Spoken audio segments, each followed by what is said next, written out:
as I grew older to where I'm at right now, every city in North America is a food city. Every city has like great food. It took a long time to get to that, right? It took a long time for whether it was people leaving major centers like LA to go to like, Charleston, South Carolina or Tennessee. Like every city now has their own specific kind of good food in it. And I'm sure like slowly but surely that's kind of also happening in the UK, right? Like when I was a kid, London food wasn't really anything to talk about. And as you just said, the food there is amazing now, right? Yeah, it's like the world has come to London in terms of food and the influence of food that we get here. And the biggest drive for that feels like it's been street food markets. So it's kind of that food truck scene and stalls that have been set up. And the number of stalls that have now become bricks and mortar restaurants is incredible. That's happened in London.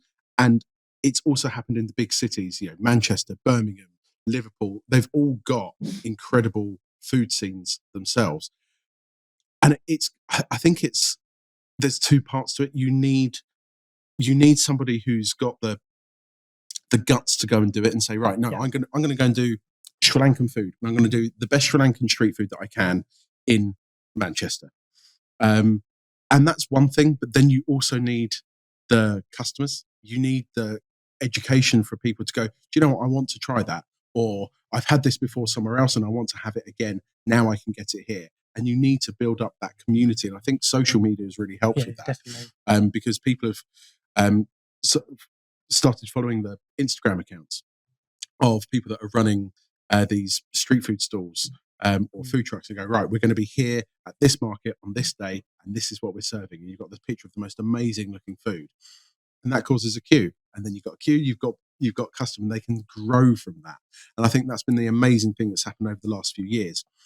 And it is, you're right, 'cause it is those people moving out of the big hubs into smaller towns. And every now and again, you go to a smaller town and there is really decent food. Like I say, you've still got to hunt it out. It's only where you kind of got those hubs of markets that really makes it possible to get it on a wider scale. I think that's where you're right. I think America is ahead of us there in terms of when you go to. We've done a lot of traveling across America to a lot of like the cities in Middle America as well, which when they're expecting not to find like the finest cuisines.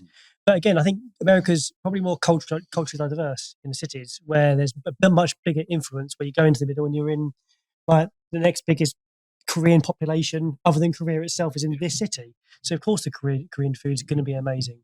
And that was the case for many, many cities across America. In the UK, where it's growing up, we grew up with. I tell you what, the most our assumption to fine dining or high quality food was French food served on a silver spoon. Is kind of what our white tablecloth. Exactly. Yeah. Whereas comfort food was an Indian, a Chinese, fish and chips, like almost just basic like foreign foods would fill you up, and it was almost that was our assumption as kids.